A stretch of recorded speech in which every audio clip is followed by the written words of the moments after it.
Net FM Unlimited. සිද්ධ වෙන කාලයක් ලෝකෙටම එය පොදුයි. ඒ අනුව මේ මොහොතේ භූමියේ සිදුවන ක්‍රියාකාරකම් ඒ පිළිබඳව ලැබෙන ප්‍රතිචාර ඇතැම් වෙලාවට ලාභාලාභ මේවත් එක්ක ගත්ත තීන්දුව තීරණ පිළිබඳව නැවත භූමියේ සාකච්ඡා වෙමින් තියෙන වෙලාව. අපේ මේ සියල්ල ගැන හිතලා අද අවුරුද්දේ අවසාන අන්ලිමිටඩ් වැඩසටහන පසුගිය වසර පිළිබඳවත් හිතලා අනාගත එළමෙන වසර පිළිබඳවත් බලාපොරොත්තු තියාගෙන කොහොමද අපි වැඩ කරන්නේ රජයක් විදිහට ඒ සම්බන්ධයෙන් තියෙන අපේක්ෂාව කෙබඳුද කියලා සාකච්ඡා කරන්න බොහොම ගෞරවයෙන් අපේ වැඩසටහනට අද අපි ආරාධනා කළා ජාතික උරුම ප්‍රාසංග කලා හා ග්‍රාමීය කලා ශිල්ප ප්‍රවර්ධන කටයුතු රාජ්‍ය ඇමතිතුමාට විදුර වික්‍රමනායක රාජ්‍ය ඇමතිතුමාට අයිබෝන් ඇමතිතුමා අයිබෝන් මනුෂ්‍ය අයිබෝන් මේ කොරෝනා සම්බන්ධයෙන් මතුවෙලා තියෙන මේ සංවාදාත්මක විවාදාත්මක තැනින්ම මම ඔබතුමාගෙන් වැඩසටහන ආරම්භ කරන්න බලාපොරොත්තු වෙනවා.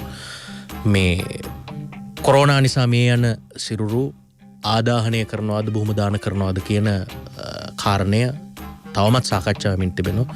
තවත් ඒකට හරි උත්තරයක් ලැබිලා නැති බවක් පේන්න තියෙනවා. සාකච්ඡා කරනවා තීන්දුව తీරන ගන්නවා. අවසානයේ මේක දේශපාලන කාරණාවක් ළඟටම ඇවිල්ලා තියෙනවා. ඇයි එවැනි තැනකට මේක තල්ලු කරගෙන ගියේ අපි? දේශපාලන අපේක්ෂාවන් හින්දාද? මනෝජ් අවාසනාවන්ත තත්ත්වය තමයි අපේ රටේ. දැන් ඔබ දන්නවා හැමදාම මැතිවරණයක් වේදිකාවේ කියන්නේ අලුත් දේශපාලන සංස්කෘතියක්. මොකද්ද මේ අලුත් දේශපාලන සංස්කෘතිය? අපි දැක්කද මේවා වෙනස් වෙනවා? නෑ. ඒ තියෙන දේම පොඩි සංස්කරණ කරලා ඉස්සරහට ගෙනියනවා. ඒක නෙමෙයි වෙන්න ඕනේ. අවාසනාවන්ත සිද්ධිය මොකද්ද මනෝජ්? අපේ රටේ දේශපාලඥයන්ව පුරුදු පුහුණු කරන්න යම්කිසි පාසලක් හෝ එහෙම ආයතනයක් තියෙනවා. නෑ. අඩු වශයෙන් මේ දේශපාලනයේ හරපද්ධති වටිනාකම් අපි කුමක් වෙනුවෙන්ද පෙනී සිටිය යුත්තේ කියන එක පිළිබඳව එහෙම අපිට කියලා දෙන්නේ කවුද? එහෙම කියලා දෙන්න තැනක් නැහැ. ඇත්තටම සමහරවිට පාර්ලිමේන්තු මන්ත්‍රීවරුත් ඉන්න පුළුවන් අපේ කාර්යභාරය මොකද්ද කියලා නොදන්න. පේනවා. පෞද්ගලික අයවැය විවාදයේ පුරාම අපි දැක්කේ ඒක තමයි. ඉතින් මේක අපි විතරක් නෙමෙයි රටම දකිනවා. ඉතින් එවැනි පසුබිමක් තුල මේවා හැම එකක්ම දේශපාලනයට තල්ලු වෙන එක පැත්තකින් මං කියන්නේ මාධ්‍යයත් මේකට වග කියන්න ඕනේ. මාධ්‍යයත් වග කියන්න ඕනේ. දැන් මේ දේශපාලඥයා වටා තමයි මේ සියල්ල කරකෙන්නේ කියන එක. කෝ දේශපාලඥයා කේන්ද්‍රගත වෙලා තියෙනවා මේ හැම දෙයකම කියන එක උලුප්පල දක්වන්නේ මාධ්‍ය හරහා. අනේක වැරදි. අපි කොයිතරම් මේකෙන් අයින් වෙන්න හැදුවත් අයින් වෙලා අලුත් වැඩ පිළිවෙලකට අත ගහන්න හැදුවත් ඒකට ඉඩ දෙන්නේ නැහැ මාධ්‍ය. මේ අද සෙනරත් පරණවිතාන මැතිතුමාගේ සංවත්සර සැමරුම තිබුණා. අපි කතා කරේ නම න්‍යාය පත්‍රයේ අපේ නම දාගෙන මම ඒක අයින් කළා අපි කතා කරේ නැහැ. මාධ්‍යයෙන් ආපු පළවෙනි ප්‍රශ්නේ මොකද්ද මං බැලලා යනකොට? ඔව්. ඇයි කතා කරේ නැත්තේ?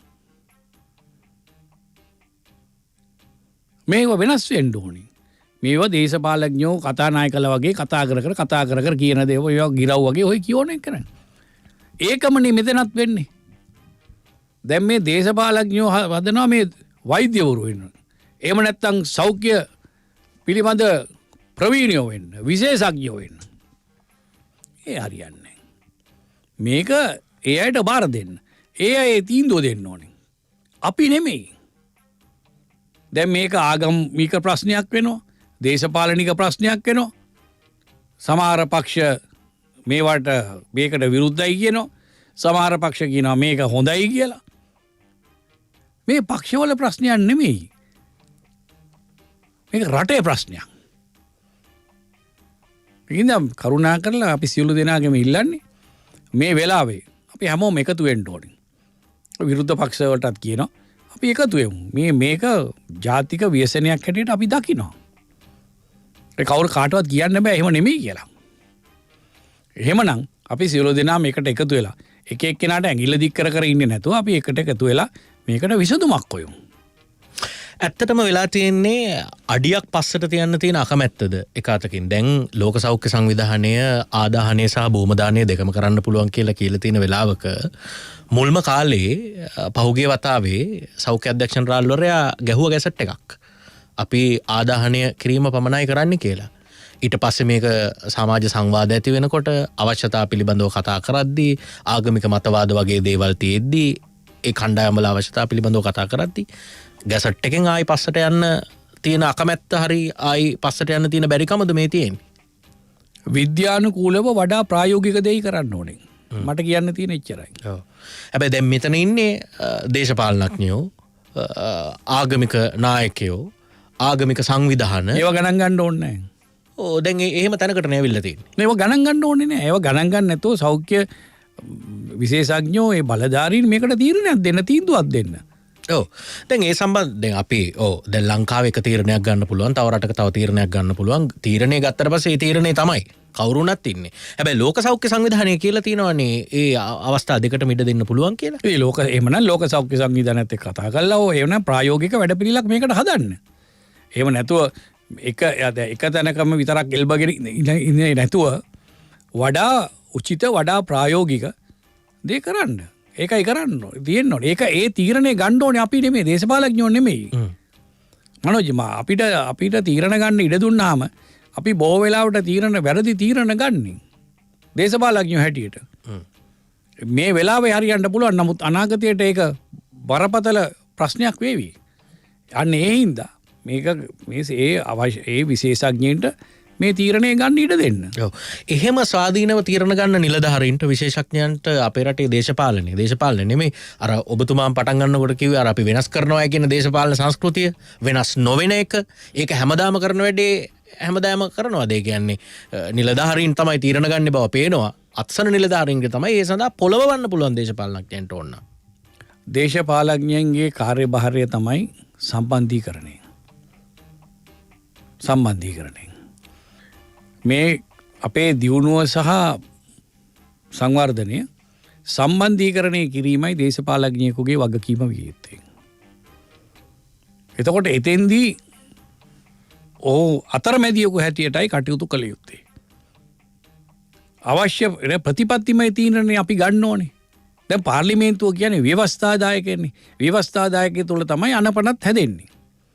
එතකොට ඒ අනපනත් හැදෙනකොට ඒතෙන්දී ඒ ගන්න ඕනේ තීරණ වෙනයි. ඒකනේ අපි කරන්න ඕනේ. නමුත් අපි අද කරන්නේ ව්‍යවස්ථාදායකයට අවශ්‍ය දේද? එහෙම දැන් ඔබ දැක්කා පෞගිය කාලේ මේ ගෙවල් වල ඉන්න නෝනලා ගැනයි මේ වෙන දේවල් ගැනයි තමයි මේ පාර්ලිමේන්තුවේ කතා වෙන්නේ. ජනතාව සතිය දවසකට ලක්ෂ 92ක් පාර්ලිමේන්තුව පවත්වන දවසක දැනට අවුරුදු 2කමාරකට ඉස්සෙල්ලා ගණන් බලපු හැටි ලක්ෂ 92යි.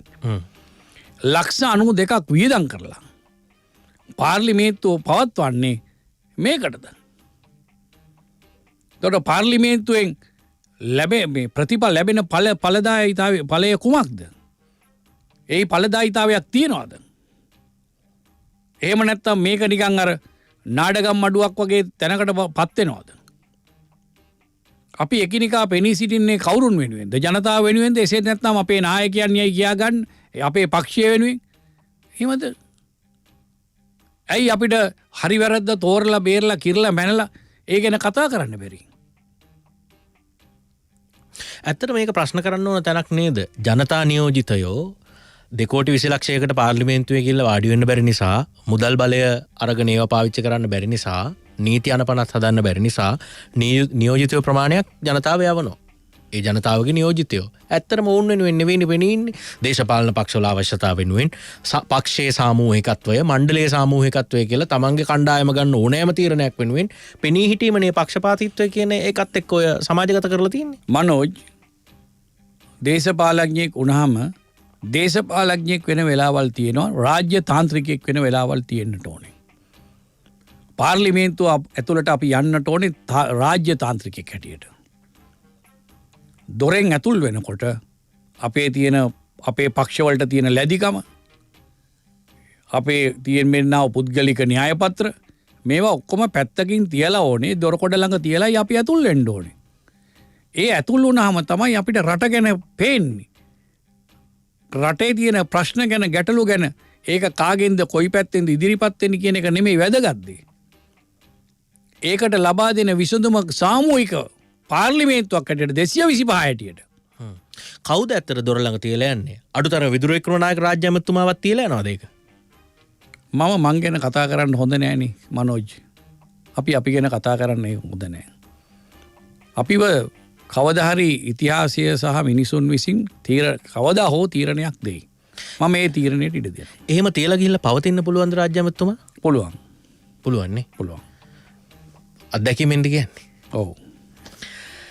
මේ අපේ භූමදාන ආදාහන කතන්දරේම මේ ප්‍රශ්නය මේ ගැටලුව පිළිබඳව තවදුරටත් සාකච්ඡා කරවතින් මේක අනවශ්‍ය තැන්වලට තල්ලු කරනවා කියලා පේන්න තියෙනවා. ඒක ඇත්තටම අවශ්‍යතාවය වෙන්න පුළුවන්. නැත්තම් වෙන හැංගුණු න්‍යායපත්‍රවල තියෙන අවශ්‍යතා වෙන්න පුළුවන්. තාමත් මේක දේශපාලන කෝණවලින් බැලීම සහ මේක අනාගතයේ අපිට කොයි ආකාරයට වැඩදායක වෙයිද නැද්ද කියලා කිරලා මැනලා ගණන් බලන්න යාමත් එක්කද මේ තීරණේ තාම පස්සට යන්නේ. එක්කෝ ඍජු තීරණයක් දෙන්න ඕනේ.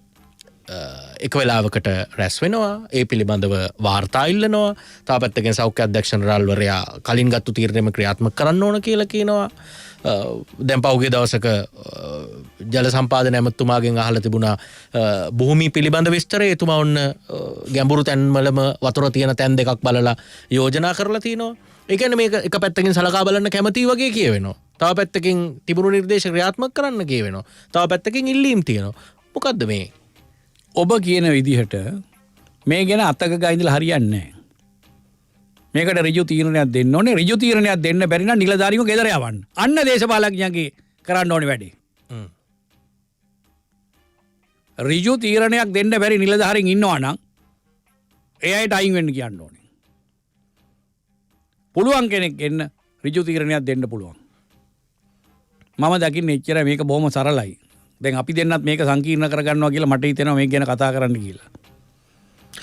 දැන් මේ ඒ ප්‍රශ්නය තවම තියෙනවා. ඔබතුමාලා ජනතා නියෝජිතයෝ අපි මාධ්‍ය ඒ කියන්නේ මාධ්‍යෙත් ගැටලු තියෙනවා නම් හදාගන්න එපා. ඔබ ආරම්භයේම මාධ්‍යයට යම් චෝදනාවක් කරා ඒක අඩුපාඩුවක් හදාගන්න තියෙනවා නම් පොදු ඒ තැන හදාගන්න ඕන. නැතුව ඒ වැඩේ කරන්නේ නැහනේ. හැබැයි මට ඒ වෙලාවේ කියන්න තිබුණු වචනේ මම දැන් කියනවා. අපි net FM විදිහට වෙනස් මාධ්‍ය භූමිකාවක ඉඳලා වැඩ කරනවා සහ ඒ වෙනුවෙන් අපි සූදානම් මේ ප්‍රශ්න කිරීමුත් ඒ මත ඉඳලා කරන්නේ. නැත්තම් රැල්ලේ යන ප්‍රශ්න ටිකක් මේ වෙලාවේ තියෙනවානේ. ඒ නැතුව අපි කොතනටද අරන් යන්නේ කියලා. net FM එකට යම් කිසි ගෞරවයක් තියෙන නිසාත් විශේෂයෙන්ම ඔබලා වැනි අයට යම් අපේ හිතවත්කම වැඩි නිසායි පැයක් වගේ කාලයක් ඇතුළත ඔබ දුරකථන ඇමතුමක් දීලා මෙතනට ආවේ අද. ඔව්. ඒ අවබෝධයත් එක්ක නේ අපිත් ඒ කියන්නේ ජනතාවට ප්‍රශ්නයක් සාකච්ඡා කරලා උත්තරයක් දෙන්න පුළුවන්. ඒ කියන්නේ මේක නොසගවා දෙන උත්තරයක් කියලා යම් ආකාරයකින් එහෙම උත්තරයක් ගන්න පුළුවන් කියලා දැනෙන නිසා තමයි ඔබතුමාලටත් එවැනි ආරාධනාවන් හරි කරලා අපි වැඩසටහන සමග සම්බන්ධ කරගන්න උත්සාහ කරන්නේ. නිලධාරීන් සම්බන්ධයෙන් කිව්වා. දැන් මේ වෙලාවෙත් තියෙන්නේ එහෙම නිලධාරීන් සම්බන්ධයෙන් ගනුදෙනුවක් තියෙනවානේ. ඇමතිවරු නිලධාරීන් වැඩ කරන්න දෙන්නේ නැහැ කියලා පාර්ලිමේන්තුවේ මැසිවිලි නගනවා. නිලධාරීන් සම්බන්ධයෙන් නැත්නම් වෙලාවට තීරණ අරගන්නවා. හැබැයි ඒවා පුටුමාරුවිලි විතරයි. ඒ සම්බන්ධයෙන් ක්‍රියාත්මක වෙනවා පේන්නේ නැහනේ. අපරාධය සහ දඬුවම ක්‍රියාත්මක වෙනවා එක පැත්තකින්. නමුත් අනිත් පැත්තෙන් ඒ අපරාධය නීතිගත කිරීමක් කරනවා. දැන් අපි උදාහරණයක් හැටියට ගත්තොත් අදක්ෂ පුද්ගලෙක් එහෙමත් නැත්නම් වැරදි තීන්දුව ගත්ත පුද්ගලෙක් මූල්‍යමය වංචාවලට අහු වෙච්ච පුද්ගලෙක් නිලධාරියෙක් හැටියට ඉවත් කරනවා කියන්නකො. ඉවත් කළා වෙනත් ආයතනයක තනතුරකට පත් කරනවනේ. ඒ කියන්නේ මිනිස්සුන්ට දෙන අදහස මොකක්ද? මෙයා වැරදි නෑ. ඒකනේ සරලව කියන්නේ මෙයා වැරදි නෑ. ඉතින් එහෙමනම් එවැනි තීරණ ගන්න දේශපාලඥයත් වැරදි. ඒ විදියට හැල්ලු වෙන බාල්දු වෙන නිලධාරියත් වැරදි. අපිට මෙහෙම අවස්ථාවක් ආවා. ඉඩම් ප්‍රතිසංස්කරණ කොමිෂන් සභාවේ ඉන්න කාලේ. මාස 7ක් හෝ 8ක් විතරයි එතන හිටියේ. මට තේරුණා මේ යන විදියට ගියොත් නිකන් අපේ නම කැත වෙනවා. හොරෙක් වෙන්න වෙනවා කියලා. ඒකත් එක්ක යම් යම් තීන්දුව తీරනත් ගත්තා අපි. ඒවා දිරෙව්වේ නැහැ සමහර අයට. පස්සේ මට ලියුමක් එනවා. තවත් ආයතනයක සභාපති ධූරයට පත් කළා. මං ගියේ නැහැ. බාරගත්තේ නැහැ. හැබැයි ඉතින් මේවා ඔක්කොටම මම කියන්නේ මට හොඳ කොන්දක් තියෙනයි කියලා. හැබැයි හරි දෙයට හරි කියන්නේ වැරදි දෙයට වැරදි කියන්නේ අපි ලෑස්ති. අපිට ඒක ඒ දවස්වලත් තිබුණා. ඔව්. දැන් ඒකම මනෝජ්. ඔව්. දැන් මේ නිලධාරීන් ගැන කියනවානේ අපි හැමදාම කතා කරනවා නිලධාරි වාදය ගැන. ඔය නිලධාරී වදය හැමදාම තියෙන වාදය නෙමේ වදය. මොනවද ප්‍රධාන හේතුව? ප්‍රධාන හේතුව තමයි පත්වන ඇමතිවරයා ඒ විෂය පිළිබඳ හැදෑරීමක් නැත. කරුණු කාරණා පිළිබඳ අවබෝධයක් නැත. අර හිතවත්කම් වලට එහෙම නැත්නම් ගත්ත ඡන්දවල හැටියට වියදම් කරපු සල්ලි වල හැටියට ඇමතිකමක් දෙනවා. ඒ ඇවිල්ලා නිලධාරී කියන විදියට ඉතින් ඕක කටයුතු කළ යුතුයි. අපි හැමතිස්සෙම ඇඟිල්ල දික් කරන්නේ මනෝජ් දේශපාලඥයින්ටනේ. නමුත් ඔබ නිකන් හිතලා බලන්න මේ ප්‍රශ්න ගත්තොත් අපි හිතමු ප්‍රශ්නවල එකතුව 100යි කියලා. ওই 100න් 60ක් 65ක් වග කියන්න ඕන නිලධාරීන්. මම කියන්නේ ඔක්කොම නෙමෙයි. බොහොම අවංක නිලධාරීන් ඉන්නවා. දැනුම තියෙන නිලධාරීන් ඉන්නවා. ඒ අයට සමහර වෙලාවට වැඩ කරන්න අවස්ථාවක් නැහැ. හොඳට වැඩ කරොත් කැපෙනවා. වැඩිපුර වැඩ කරොත් එයාව මාරු කරනවා. වෙන තැනකට දානවා. පූල් එකට දානවා. මේ වගේ තියෙනවා. මේ හැබැයි සුළු සංඛ්‍යාවක් ඉන්නවා අපේ රටේ හොඳ දේශපාලඥයෝ. සුළු සංඛ්‍යාවක් ඉන්නවා හොඳ නිලධාරීන්. කැපවෙච්ච නිලධාරීන්. තමුන්ගේ පුද්ගලික න්‍යාය පත්‍ර වලට දුවන්නේ නැතුව කොමිස් එක පස්සේ එහෙම නැත්නම් තමුන්ට ලැබෙන වාසි වරප්‍රසාදකෙන් පස්සේ දුවන්නේ නැතුව අරකින් යටිමඩි ගහන්න මේකෙන් යටිමඩි ගහන්න එහෙම නැතිව වැඩ කරන නිලධාරීන් ඉන්නවා. දේශපාලඥයෝත් ඉන්නවා. අවාසනාවකට වගේ එවැනි දේශපාලඥයින්ට ඉහළට එන්න තියෙන අවස්ථාව අඩුයි අර මම කියපු ඒවා. අර නිලධාරීන්ටත් ඒ අයට ඒගොල්ලන්ගේ විෂය දැනුම අනුව කටයුතු කරන්නත් අවස්ථාවක් ලැබෙන්නේ නැහැ. ඒ කියන්නේ එක්තරා විදිහකට ඔබ කියන විදිහට ඇමතිතුමා හෝ රාජ්‍ය ඇමතිතුමා හෝ නියෝජ්‍ය ඇමතිතුමා විෂය දන්නේ නැහැ. විෂය දන්නේ නිලධාරීන් දෙන යෝජනාව හෝ පත්‍රිකාව හෝ අනුමත කරලා අත්සන් කරලා ඒක ක්‍රියාත්මක කරන්න දීලා ප්‍රතිඵලය ලැබෙනකම් බලන් ඉන්නවා. ඒකයි වැඩි. ඒක එකක්. අනිත් පැත්තෙන් නිලධාරීන් අතරම නිලධාරීන්ගෙත් තියෙනවානේ කුලක දෙක තුනක් තියෙනවා. ඔව්. දේශපාලන වශයෙන් බෙදිච්ච කුලක එකක් තියෙනවා නිලධාරීන්. ඊළඟට ස්වාධීනව වැඩ කරන කණ්ඩායමකුත් ඉන්නවා නිලධාරීන් හැටියට. රට ගැන හිතලා. පුද්ගලික වාසී නැතුව වැඩ කරන කණ්ඩායමක් ඉන්නවා. පුද්ගලික වාසී තකාම වැඩ කරන කට්ටියකුත් ඉන්නවා. ඉතින් මෙන්න මේ එතකොට මේ නිලධාරීන් අතර ඒගොල්ලන් අතරත් ගැටුමක් තියෙනවා. අර අතිමහත් බහුතරය වැටෙන්නේ අර අපේ රටට අහිතකර කණ්ඩායම. හිතකර කණ්ඩායමක් ඉන්නවා.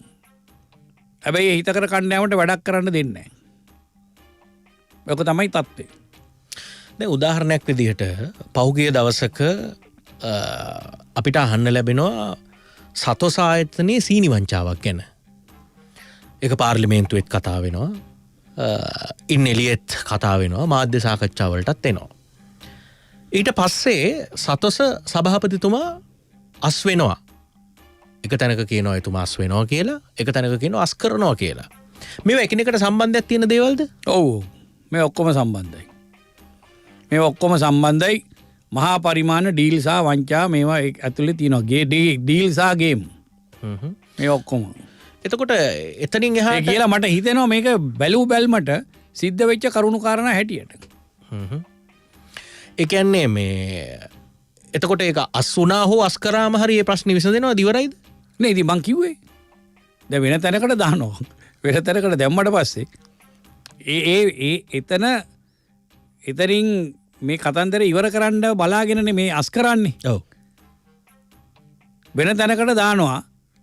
හැබැයි ඒකට අදාළ නෑ මේ කතන්දරේ.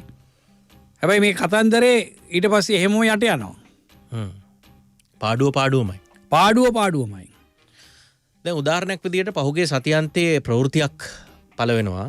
ඒක සතියන්ත පත්තරයකුත් වාර්තා කරලා තියෙනවා. මේ අවුරුද්දේ මුල් මාස 8ේදී රාජ්‍ය ආයතන 31ක අලාභය රුපියල් මිලියන 10448යි. කවුද මේ මිලියන 10000 හෝ 10448 ගෙවන්නේ? මේ අහිංසක මිනිස්සු අපේ රටේ. ඔව්. අපේ රටේ දුක් විඳලා හම්බ කරන ඒ අහිංසක මිනිස්සු. ඒගොල්ලෝ අති මහත් බහුතරය අපේ රටේ මේ මිනිස්සු ඉන්නේ. අපිට බෙදන්න පුළුවන් මේ ඉහළ පන්තිය, මැද පන්තිය, පහළ පන්තිය ඔය ආදී වශයෙන්. හැබැයි අපි හැමෝම මේ පාඩුවේ වන්දිය ගෙවනවා. දැන් උදාහරණයක් විදිහට පහුගිය කාලේ ජනතාවට ඇතැම් භාණ්ඩ සඳහා ගෙවන්න වෙන මිල සම්බන්ධයෙන් තීරණය කරලා පාලන මිල දැම්මා, අවම මිල දැම්මා, උපරිම මිල දැම්මා.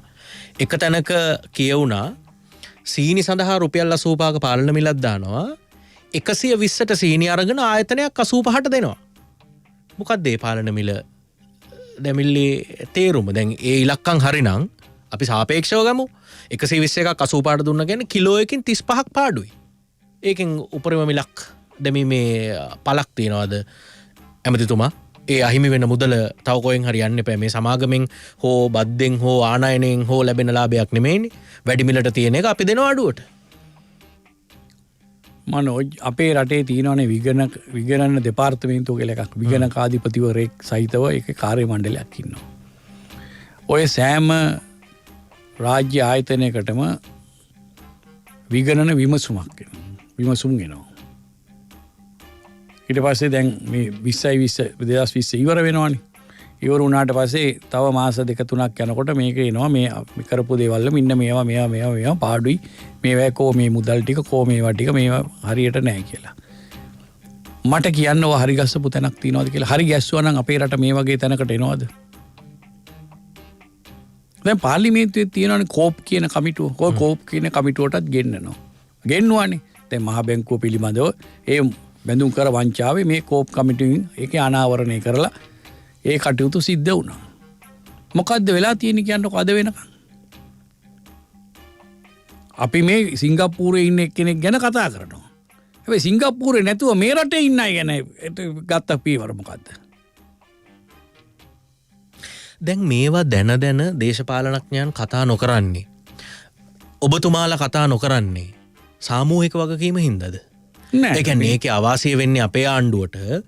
යම් වැරද්දක් වුණා නම් ඒක බැර වෙන්නේ වැරද්ද අපේ ගිනුමට. එහෙම වුණොත් ලබන පාර බලය ගන්න බැරි වෙයි. නැත්නම් ජනප්‍රියත්වය අඩු වෙයි. ඒ හින්දා අපි මේවා කතා කරන්නේ නැහැ කියන සාමූහික වගකීම දෙයි තියෙන්නේ. මනෝජ් අපේ සාමූහික වගකීම වෙන්න ඕනේ මොකද්ද?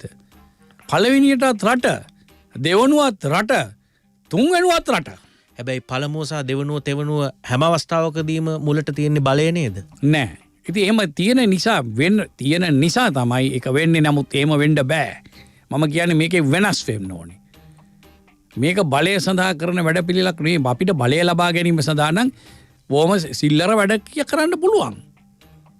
මේ තරම් කරදර වෙන්න ඕනේ නෑ.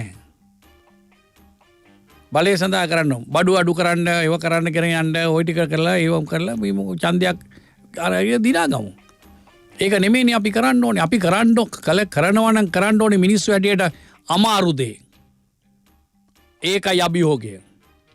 ඒ අමාරු දේ කරන්නයි ජනාධිපතිවරයෙකුට බලය දුන්නේ ගිය අවුරුද්දේ. ඒක එතුමා ගැන විශ්වාසයක් තියලා. ඊළඟට අපිට බලය දෙනවා දැනට මාස 2-3කට කලින් 3න් 2ක බලයක්. ඒ අමාරු දේ කරන්න. හරි දේ කරන එක යමාරු. දැන් පහුගේ ආණ්ඩුවට චෝදනාවක් තිබුණා යහපාලනය කියන සංකල්පය ඇතුළේ ජාතික ආණ්ඩු පිහිටවලා ඒට මේට කකුල් වලින් ඇද ඇද හිටියා. දේශපාලනඥයින්ට තීන්දුව తీරන ගන්න බැරි වුණා. ඇමතිවරුන්ට බැරි වුණා.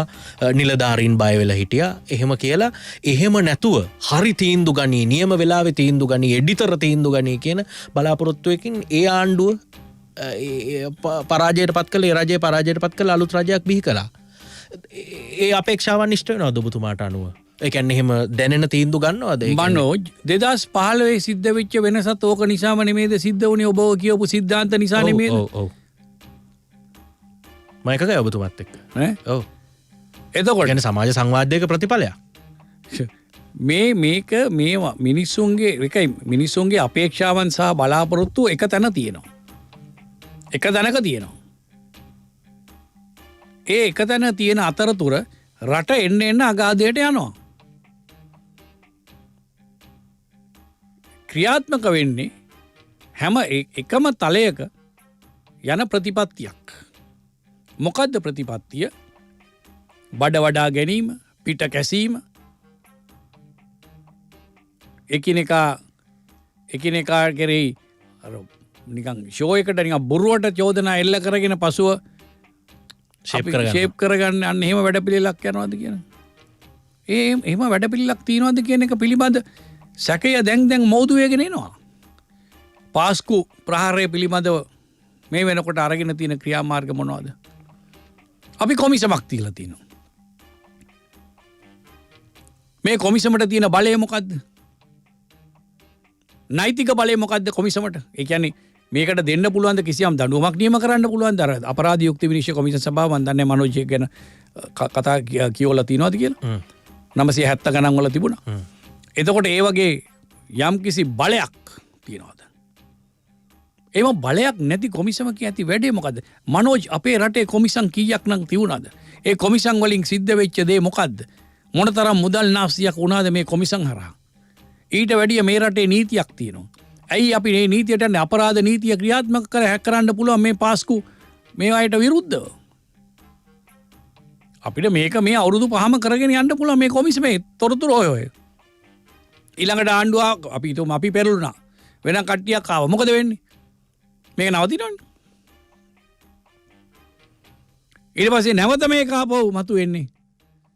ආයි අපි ආවහමද? ඒකද වෙන්නේ? විය යුත්තේ. එක ප්‍රතිපත්තියක් නෑ අපේ රටේ.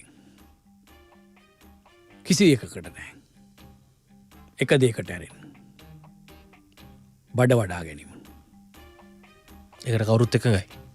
ඒකට බොහෝ දෙනෙක් එකයි.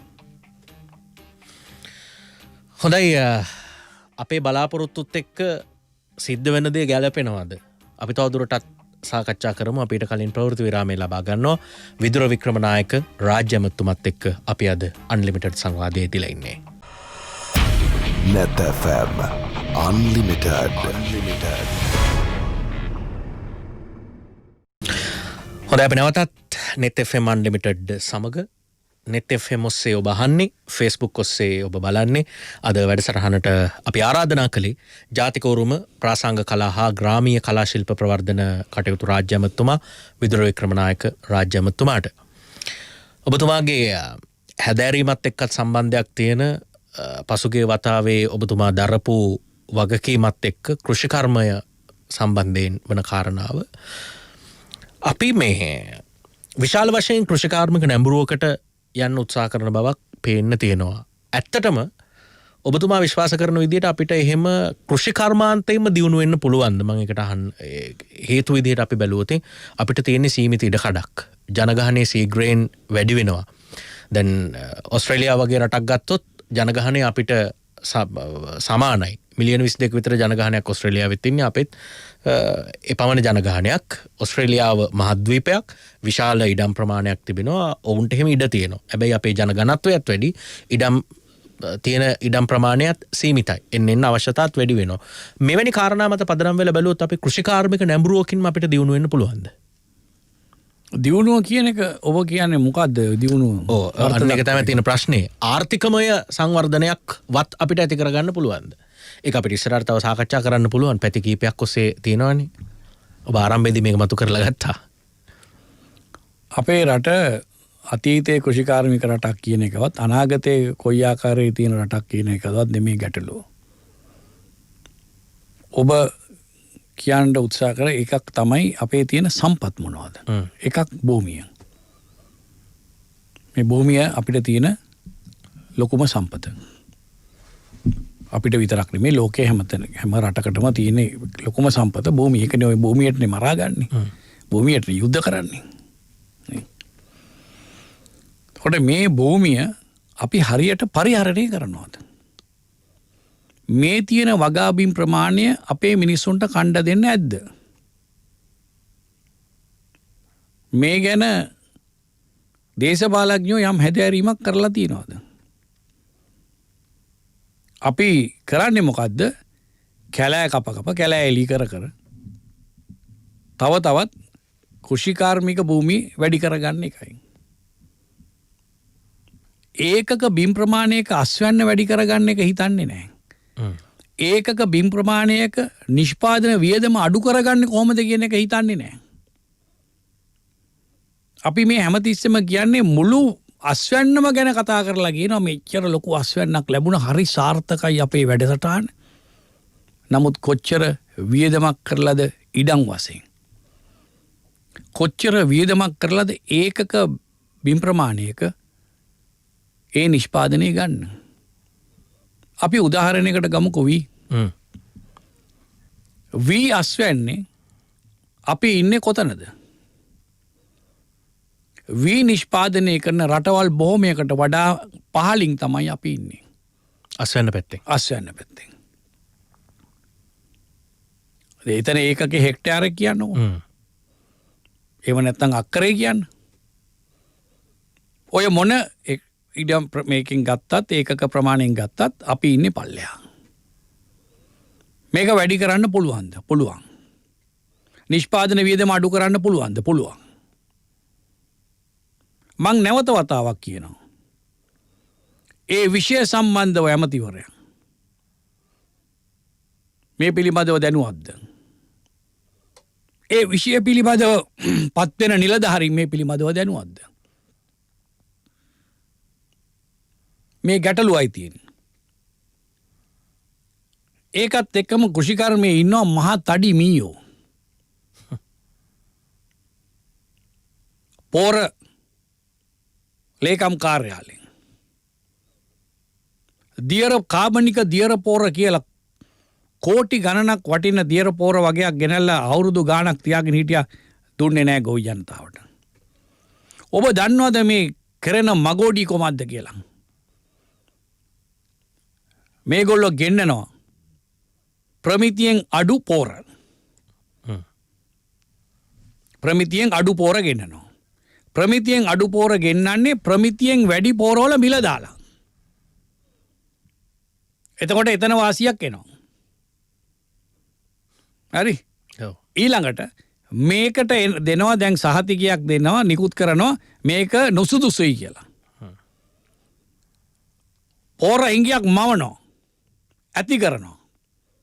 දැන් පෝර නැහැ. පෝර නැවක් එන්න මාස එකමාරක්වත් යනවා.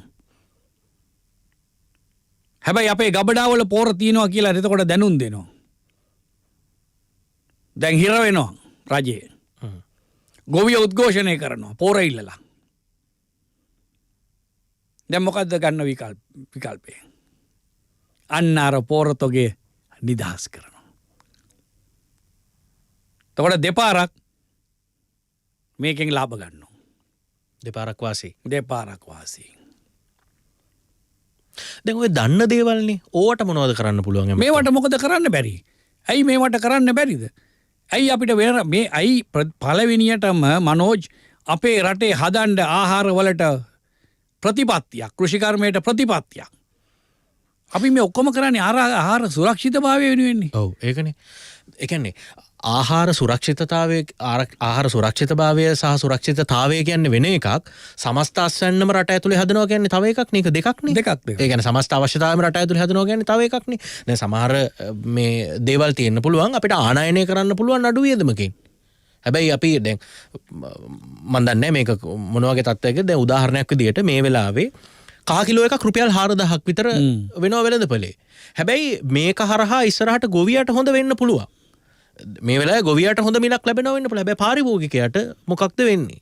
අපි ඒ සම්බන්ධයෙන් වෙන ලිහිල් ප්‍රතිපත්තියක් තිබුණා නම් රුපියල් 4000ක් කහවලට ගෙවන්න වෙනවද? මේම තර්කයක් මතු කරන්න පුළුවන් නේ. ඔව් ඒක මෙතන මම ඉන්නේ ඔබ දරන මතයමයි. අපි අපේ පිටරටින් ගේන ටික අඩු කරන්න ඕනේ මේ නිෂ්පාදනය වැඩි වෙන ගමන්. ඔව්. ඒකයි කරන්න ඕනේ. එකපාරටම මේක නැවැත්තුවාම දැන් මොකද්ද උනේ? ඒ වැඩි මිලක් ගෙවලා ගන්නේ මොනවද? පිරිසිදු කහද? දැන් මේ මිනිස්සු ලෙඩ වෙනවා. මේ කහ මේ තියෙන කහ නිසා කහ වෙනවා. මේ බරපතල තත්ත්වයක් එනවා ඉස්සරහට. මේ මිනිස්සු මේ මොනවද ගන්න? මේවට මොනවද මිශ්‍ර කරලා දෙන්නේ? ඔව්. අපි දන්නේ නැහැ. ඉතින් යම්කිසි දෙයකට අපි නිෂ්පාදන ධාරිතාව වැඩි කරලා ඕනේ අපි මේක පිටරටින් ගේන එක අඩු කරන්න. එකපාරට කරන්න බෑ. එහෙම එකපාරට කරන එකේ කිසිම තේරුමකුත් නැහැ කියලා මට හිතෙනවා මේ කහවලට වෙච්ච දේත් එක්ක. ඔව්. දැන් තව පැත්තකින් බැලුවොත් යම් වෙළඳපළ මැදිහත් වීම එක්ක ඒවා ඒ මට්ටමින්ම කරගන්න පුළුවන් වුණාද කියලා සංවාද තියෙනවානේ. දැන් සමහර ලාවට පොල් 100ට වැඩි අවස්ථා තියෙනවා. හාල් ගණන් ජනතාවගේ ආදායම අඩුයි. වෙනද තරම් උපයන්න තියෙන ඉඩ අඩුයි. එක පැත්තකින් බඩු ගණන් අනිත් පැත්තෙන් ආදායම අඩුයි. මේවෙන් ආයිත් පීඩාවටපත් වෙන්නේ ජනතාවමනේ. ඔව් ජනතාව තමයි පීඩාවටපත් වෙන්නේ. ඒ නිසා ඔය ගැසට් එක පළ කරයි කියලා කිසි තේරුමක් නැහැ. සමහර ගැසට් මේ හාල් මිල අපි කිව්වා මේක අපි දන ගහනවා හාල් මෝල් හිමියන් ඉස්සරහා. දන ගැව්වානේ. ඉතින් අපි ඒක කිව්වහම අපි ද්‍රෝහියෝ. මම දැක්ක මේ ගොඩක් අය මට කිව්වා මේ ওই මූණු පොතේ මට හරියට බැනලා තිබුණයි කියලා. මම ඒක කිව්වයි කියලා. එතකොට ඇත්ත කතාව නෙමෙයිද ඒක?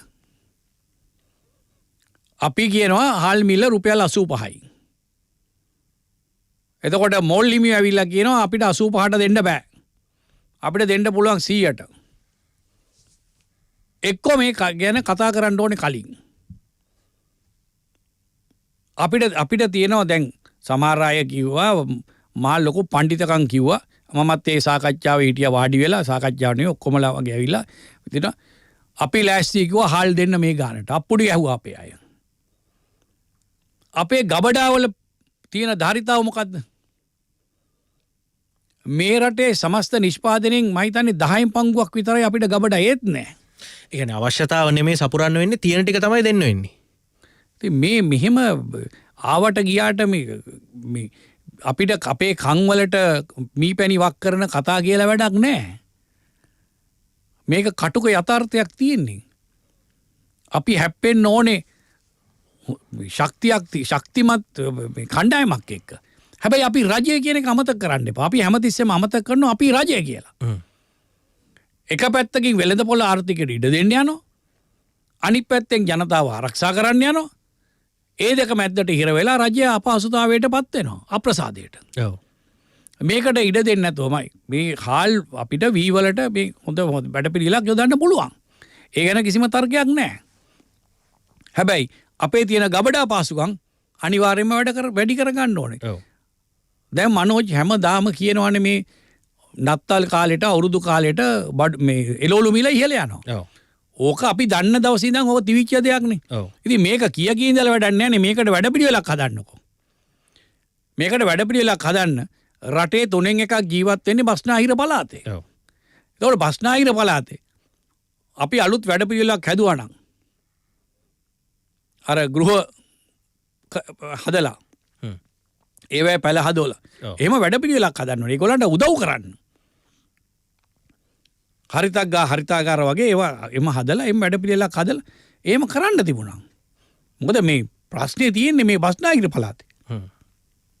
ඉඩත් එක්ක. ඒ හින්දා එහෙම අලුත් වැඩපිළිවෙලකට අපි යන්න ඕනේ. දැන් උදාහරණයක් විදිහට අපි කෘෂි කර්මාන්තයම අපි වවන්න කියලා ජනතාව පොළඹවනවා. හොඳයිනේ පොළොවේ ඉඩ තියෙනවා නම් ඉඩ තියෙන තැන් වල අපිට වවන්න පුළුවන්. හැබැයි කොතනද වවන්නේ මොන වගේ බිම්ද තෝරගන්න කියන එක ගැන අපි පණිවිඩයක් නොදුන්නොත් ඒක ප්‍රශ්නයක් කරන සමහර ලාවට විදේශ සංචාරකයනෝ රටේ තියෙන පරිසරයට ආස හිතලා ස්වභාවික පරිසරය බලලා ගහකොළ බලලා එහෙම යන්න කැමති පිරිසක්. හැබැයි ඒ කියන්නේ ඒ ආකර්ෂණ දෙන ගස් කොළන් බිම දාලා කැලෑලි කරලා අපි වවන්න ගියොතින් හැබැයි අර ආදායමයි මේ ආදායමයි අපිට සාපේක්ෂව බලන්න පුළුවන් වෙන්න ඕන. දීර්ඝකාලීනව. දීර්ඝකාලීනව. ඒකට ඒකයි මම මුලින්ම කිව්වේ ඉඩම් පරිහරණය පිළිබඳ ගැටලුව. ඔව්. ඒකට ඉඩම් පරිහරණය කරනකොට අපිට ඇතිද? අපේ මේ ඉන්න ජනගහණයට කණ්ඩ දෙන්න මේ ප්‍රමාණය ඇතිද? ඒකත් එක්ක එපේ අපි බලන්න. බොරුවට කැලෑලි කරලා වැඩක් නැහැ. කැලෑලි කරන ඕනේ තරම් කැලෑලි කිරීමේ යටි අරමුණ නේ තියෙන්නේ. ඔව්. ඔක්කොම තියෙන යටි අරමුණු. ඕනෙම තැනක කැලෑවක් එලි කරනවා නම් ඒකේ පිටිපස්සේ අන්තිමට ඉන්නේ කවුද? දේශපාලඥයෙක්. එහෙම නැත්තම් මම මේ වචනේ කියන්න කැමතිත් නෑ. එක්ක ආරක්ෂක කණ්ඩායම් ඔය වගේ කට්ටිය ඉන්නේ. දැන් නිදන් ආරණේ වේ. ඒකනේ වෙලා තියෙන්නේ. එන පූර්ණ ආරක්ෂාව යටතේද හරන්නේ.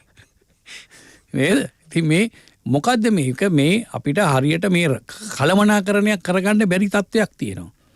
මේක කලමනාකරණය කරගන්න හරි කණ්ඩායමක් ඉන්න ඕනේ. මං කියන්නේ අපිට තාමත් ජනාධිපතිතුමා ගැන විශ්වාසයක් තියෙනවා. අගමැතිතුමා පරිණත දේශපාලඥයෙක් හැටියට එතුමාගේ කාර්යභාරය කළා. දැනටත් අපිට එතුමාගෙන් වැඩක් ගන්න පුළුවන්. එතුමා හොඳට අපි මම විශ්වාස කරනවා එතුමාට තාමත් හොඳට ඒ කටයුතු වලට යෙදෙන්න පුළුවන්. ඉතින් ඇයි අපි මේ දෙන්නට හරියන කණ්ඩායමක් හදාගන්න නැත්තේ ටීම් එකක්? ඒ ටීම් එකක් හදාගත්තේ නැති වුණාම නෙමේ මං අර කියපු විදියට එක්ක මේ පක්ෂයට උදව් කළාද සල්ලි දුන්නාද? ඒව නැත්තම් අපේ පවුල වෙනුවෙන් නැත්තම් මං වෙනුවෙන් පෙනී හිටියද? එහෙම මේ මිනුම් දඩු තියාගන්න බෑ රටක් දියුණු කරන්න. ඒ කියන්නේ මොනවා වෙනස් කරන්න කියලා හැදුවත් කවුරු වෙනස් කරන්න කියලා ගියත් ඒ ලැබියාවන් කියන මුලට එනවා කියලාද ඔබතුමා කියන්නේ? ඒ ලැබියාවන් මුලට ගෙනල්ලා බෑ.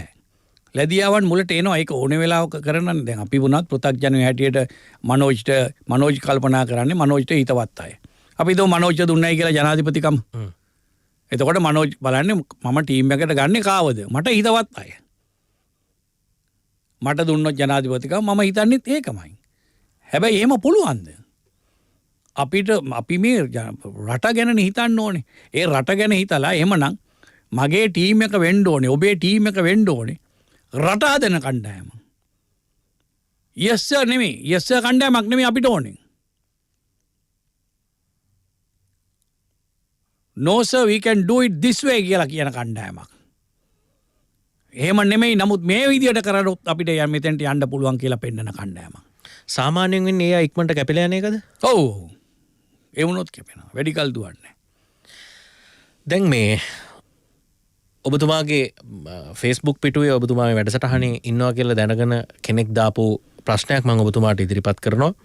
මේ ඔබතුමාව මුලින්ම අගය කරලා තියෙනවා. ඒ ඇතුලේ කියලා තියෙනවා මේ මතු පරපුරේ සම්පත් විකුණනවට හඬක් නගන්න ශ්‍රී ලංකා වරාය අධිකාරී ECT නැගෙනහිර පර්යන්තය බේරගන්න පුළුවන් නම් ඔබට පින් කියලාම කියලා තියෙනවා. මේ මොකද්ද මේ උත්සාහය? අපිට ඇහෙනවා වැඩිපුර ඉන්දියාවෙන් බඩු ගේන්නෙත් මෙහෙන් ඉන්දියාවට පටවන්නෙත් වැඩිපුර පාවිච්චි කරන්නේ නැගෙනහිර ජැටිය. ඒ ජැටිය ඉන්දියාව ලබා ගන්න කැමැත්තක් තියෙනවා. ඉන්දියානු මාධ්‍ය ඔස්සේත් පළ වෙනවා තාම නිල වශයෙන් නොකියුවට අදානි සමාගම තමයි මේක මෙහෙයුම් කටයුතු ඉස්සරහට කරන්න සූදානමින් ඉන්නේ කියලා වරාය සේවකයෝ වෙනුවෙන් හඬ නගනවා. ඇයි අපේ සම්පත් විකුණන්නේ කියලා තැන තැන උද්ඝෝෂණ විරෝධතා. ඇයි මෙහෙම වෙන්නේ? සම්පත් කිසිසේත් විකුණන්න අවශ්‍ය නැහැ. මම කියන්නේ එකවර කියයි මේ එකඟතාවයේ 51.49 51ක් අපිට තියෙනවානේ 49 තියෙන්නේ මෙහෙයුම් අපිටනේ කියලා. නෑ. ඔය 49 කතාවනේ නෑනේ. ආයෝජකයෙක් හැටියට එන්න පුළුවන්. ඔව්. ආයෝජකයෙක් හැටියට එනවා විනා අපි කොටස් දෙන්න ඕනේ නෑ. අපි කොටස් දෙන්න ඕනේ නෑ. අනිත් එක මේ ආර්ථික මර්මස්ථාන ප්‍රධාන තැන්. ඇයි අපි මේ මැදන්නේ? අපි මේවට විරුද්ධව 94 ඉඳන් අපි කතා කළා. ඒ දවස්වල එක්සත් ජාතික පක්ෂ ආණ්ඩුව මේ වගේ ඒවා කරන්න හදනකොට අපි කිව්වේ මේව ආර්ථික මර්මස්ථාන මේව රැකගත යුතුයි. අද අපි නොබැදි පිළිවෙතේ ඉන්න ඕනේ පළවෙනි එක. අපි විදේශ ප්‍රතිපත්ති හැටියට නොබැදි පිළිවෙත පිළිගන්නට ඕනේ, ඒකේ ඉන්නට ඕනේ. චීනෙටයි, ඉන්දියාවටයි, ඇමරිකාවටයි ওই රටවල් වලට හැම එකටම ඔළුව නමන්න ගිහිල්ලා අපිට රටක් නැති වෙනවා. ඔය ඔබ කියපු කොම්පැනිය ඒ රටේ කොතනද ඉන්නේ කියලා බලන්න. එතකොට මට තියෙන ගැටලුව තමයි මේ අතරමැදියා කවුද? අතරමැදියා කවුද මේ ඩීල් එකේ, මේ ගේම් එකේ? අතරමැදි නමුත් මේ වෙනකොට කියවෙනවා. ඒකද අන්න ඒක බලන්න. ඒ ආයතන කවුද කියලා බලන්න. ඒ ආයතන වල ලංකාවේ නියෝජිතයා කවුද කියලා හොයලා බලන්න. සම්බන්ධතාවය හොයා ගන්න පුළුවන්. මේම රටවල් කරන්න බෑ. මේම රටවල් කරන්න බෑ. සිංගප්පූරුවේ ලී ක්වාන් යූ මහත්තයා මෙහෙ ඇවිල්ලා සිංගප්පූරුව ඒ හාබර් එක වරාය හදන්න ඕනේ වුණා කොළඹ වරාය වගේ. කොළඹ වරායට තරගයක් දෙන්න. ඒ රාජ්‍ය තාන්ත්‍රිකයෝ දැක්ක අවුරුදු ගානක් ඉස්සරහට වඩා වැදගත් දේ මොකද්ද? කවුද අපිට අභියෝගයකට එන්නේ? හරියට අපි කොළඹ වරාය හැදුවා නම්, ත්‍රිකුණාමල වරාය හැදුවා නම් මේ ලෝකේ මොන තරම්නම් වෙළඳ කටයුතු කරනවද මේ දෙකත් එක්ක හරහා නැව් යන මාර්ග මේ තරම් වටිනා තැන් දෙකක් මේ. ඒ හින්දාමද මන්ද මේ අය මේවා දෙන්න හදන්නේ. කවුද මේවට සමහරු කියනවා මේක අස්සම් කළා නැහැ කියලා, සමහරු කියනවා මේක දෙන්න තීරණය කරලායි කියලා, සමහරු කියනවා මේක කැබිනට් එකට ආවේ නැහැ, කැබිනට් එකට ආවයි කියනවා. දැන් මේක තමයි තියෙන කුකුස. මෙහෙම දේවල් මේ විනිවිද භාවයෙන් අපි ගොඩාක් එහාට යනවා. එහෙම වුණාම වෙන්නේ මොකද්ද? ජනතාව තීන්දුව తీරන ගන්නවා.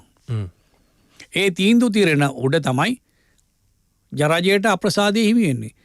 මනෝජ් මම මේක හංගන්නේ නැහැ. දැනට මාස 6කට ඉස්සෙල්ලා නැත්නම් 7කට ඉස්සෙල්ලා ජනාධිපතිතුමාට තිවිච්ච ප්‍රසාදය අද තියෙනවද? නැහැ.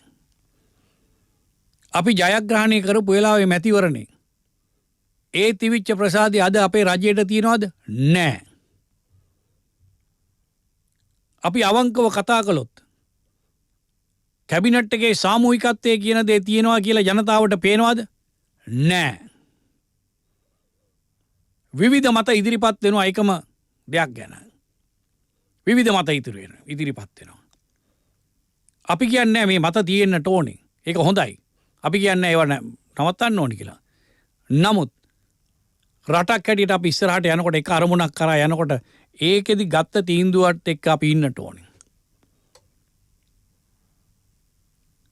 ඒ විවේචනයේ තියෙන්න ඕනේ, ස්වයං විවේචනයේ තියෙන්න ඕනේ. ඒ ගොඩනැගීම සඳහා වූ වැඩපිළිවෙලේ කොටසක් තමයි විවේචනයේ සහ ස්වයං විවේචනය. දැන් මේ වැඩසටහන අහගෙන හිටියාම ඊට පස්සේ මූණු පොතේ හොඳටම අපිට ගහයි දැන් මේ අපි මේවට විරුද්ධ වෙනවා, මේව අරවා මේවා කියලා කියයි. විරුද්ධතාවය නෙමෙයි අපි මේ කියන්නේ. මේ මම කතා කරන්නේ ජනතාවගේ හිතේ තියෙන දේ. ජනතාව අපිට කියන දේ. අපි රජයක් පත් කරගත්තේ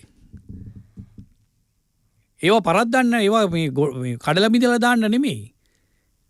ඒ වැරදි හදාගෙන අපි යන්න ඕනේ. ඒ පිළිබඳව අපේ විවේචන තියෙනවා. එතකොට මේ විවේචනත් එක්ක තමයි අපි ගොඩ නැගෙන්නට ඕනේ කියන එකයි මම විශ්වාස කරන්නේ. දැන් මේ ශක්තිමත් ආණ්ඩුවල එවැනි විවේචන කරන්න තියෙන ඉඩ අඩුයිද? දැන් සමහර තැන්වල කියවෙනවා වෙච්ච දේවල් උදාහරණයට අරගන්නවා. ඔව් ඒ කණ්ඩායම ගියොත් තව අය එන්න බලාගෙන ඉන්නවා. ඒතකොට කොහොම හරි පැවැත්ම තියෙන නිසා ඒ වයින් විවේචන වලට තියෙන ඉඩ අඩුයිද ආණ්ඩුව ඇතුලේ? සමහර වෙලාවට මේ වගේ කාලෙදී ඒ වගේ ඉඩ අඩුයි. හැබැයි يعني ඡන්දෙකුත් ළඟ නැති නිසා. ඔව් ඡන්දෙකුත් ළඟ නැති නිසා. හැබැයි මේක යන්න අන්න තේරෙනවා එතකොට අපි කොතනද ඉන්නේ කියලා. අවසාන 2015 මොකක්ද උනේ මනෝජ්?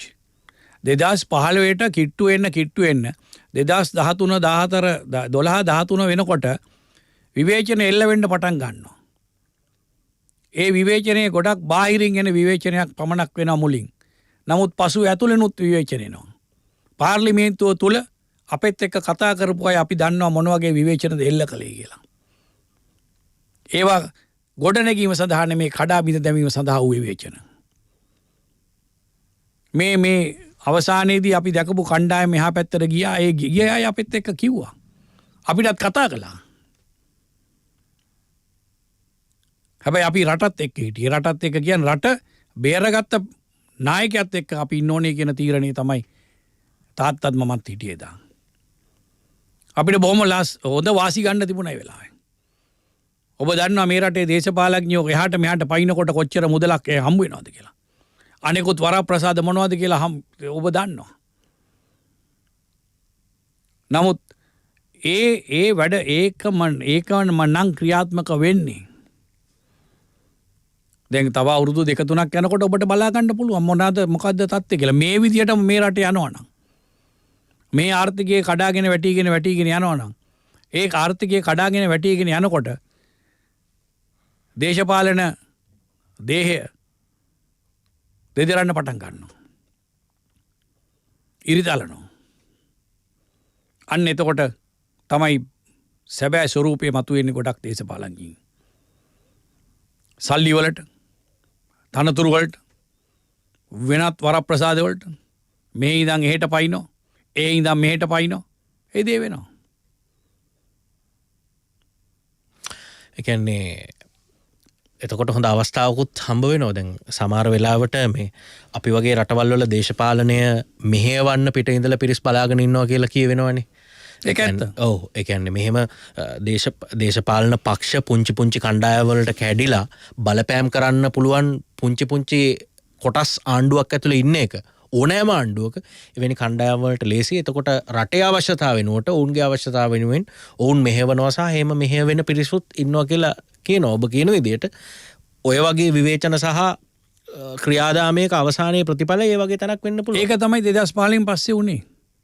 2015 පස්සේ උනේ රටේ අවශ්‍යතාවය නෙමෙයි. ඔය කියන පොඩි කණ්ඩායම් වල අවශ්‍යතාව තමයි මතුවුනේ. ඒවා වෙනුවෙන් තමයි රජයක් පෙනී හිටියේ. ඒකයි ඒ ගැටලුව උනේ. මම දැක තව තැනක මේ ඔය නැගෙනහිර ජැටිය සම්බන්ධයෙන් සාකච්ඡා වෙලා තියෙනවා. ඒ සම්බන්ධයෙන් අදහසක් පළ වෙලා තියෙනවා. මේ ඊළඟ මානව හිමිකම් සැසියට ඇමරිකාවේ අලුත් ජනාධිපතිවරයා ජෝ බයිඩන් ජනාධිපතිවරයා යටතේ මානව හිමිකම් සම්බන්ධව අපිට ගැටලුවක් මතුවුණොත් ඒ වෙලාවේ යුද්ධයෙන් පස්සේ අපිට ඉන්දියාව සහයෝගයක් දුන්නා වගේ ඉන්දියා සහයෝගයක් ලබා ගැනීමේ බලාපොරොත්තුවෙන් නැගෙනහිර ජැටිය සම්බන්ධයෙන් මෙවැනි ක්‍රියාමාර්ගයක ඉන්නවා කියලා යම් තැනක වාර්තා වෙලා තිබුණා. එහෙම දේවල් වෙන්න පුළුවන්ද? වෙන්න පුළුවන්. මෙහෙම ඒකෙදි මෙතෙන් මෙහෙම දෙයක් තියෙනවා මේ මනෝජ්. අපි ස්වෛරී රාජ්‍යයක් කියන එක අපි අමතක කරනවානේ. අපි ස්වෛරී රාජ්‍යයක්. ඒක අමතක කරනවා අපි. මේ අමතක කරාම ඉතින් අර වගේ ඒවට දොළ පිදෙන්න දෙන්න වෙනවා. ඒ වගේ ඒවට සරලව කියනවා කඩේ යන්න වෙනවා. මම කොහෙත්ම අනුමත කරන්නේ අපි කාටවත් එහෙම ඉස්සනමිය යුතුයි කියලා. අපේ රටේ සිද්ධ වෙච්ච දේවල් වලට අපි වග කියනවා වගේම ඒ දේවල් වයි වෙනුවෙන් පෙනී සිටින්න අපිට පුළුවන්කම තියෙන්න ඕනේ. මේක මේ මානව හිමිකම් එක දාලා අපිට ගහනවා නම් කවුරු හරි ඒකත් වැරදි. අපි ඒ ගහනවට බය වෙන එකඟතාවලට යනවා නම් අපේ රටේ ජනතාවගේ දේපල වලට ලන්සු තියලා ඒක වැරදි. ඒක එකඟ වෙන්න බෑ.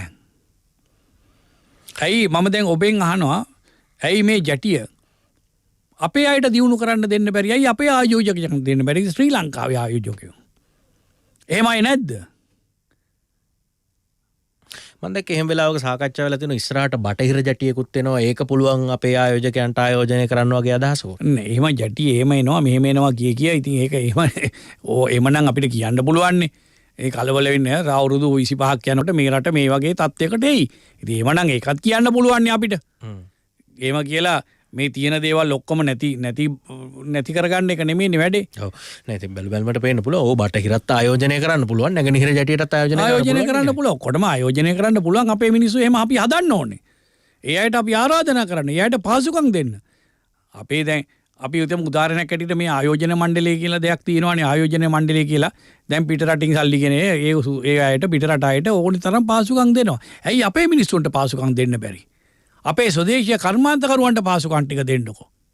ඔය පාසුකම් ටිකම දෙන්නකෝ. මේක කොයිතරම් හොඳට මේ රට නැගිටලා ඉද කියලා බලන්න. හොඳ අපි තවදුරටත් සාකච්ඡා කරමු විදුර වික්‍රමනායක රාජ්‍ය ඇමතුමත් එක්ක අපි අන්ලිමිටඩ් සංවාදයේදීලා ඉන්නේ. අපි කෙටි විරාමයක් ලබාගෙන ඉතා ඉක්මනින් නැවත හමු වෙනවා. Net FM Unlimited. හොඳ අපි නැවතත් net FM Unlimited සමග ජාතික උරුම ප්‍රාසංග කලා හා ග්‍රාමීය කලා ශිල්ප ප්‍රවර්ධන කටයුතු රාජ්‍ය ඇමතුමා විදුර වික්‍රමනායක රාජ්‍ය ඇමතුමත් එක්ක අපි අන්ලිමිටඩ් සංවාදයේදීලා ඉන්නේ. ඔබතුමාලගේ මුල් පක්ෂය ශ්‍රී ලංකා නිදහස් පක්ෂය ඔවුන් මේ වන විට ආණ්ඩුවෙන් එහෙම නැත්නම් පොදු ජන පෙරමුණ ප්‍රමුඛ කණ්ඩායමෙන් එල්ලවන කෙනහිලිප්කම් පිළිබඳව සාකච්ඡා කරනවා. ඒක යුතුයද? ඔබතුමාගේ අදහස ඒ සම්බන්ධයෙන් මොකක්ද?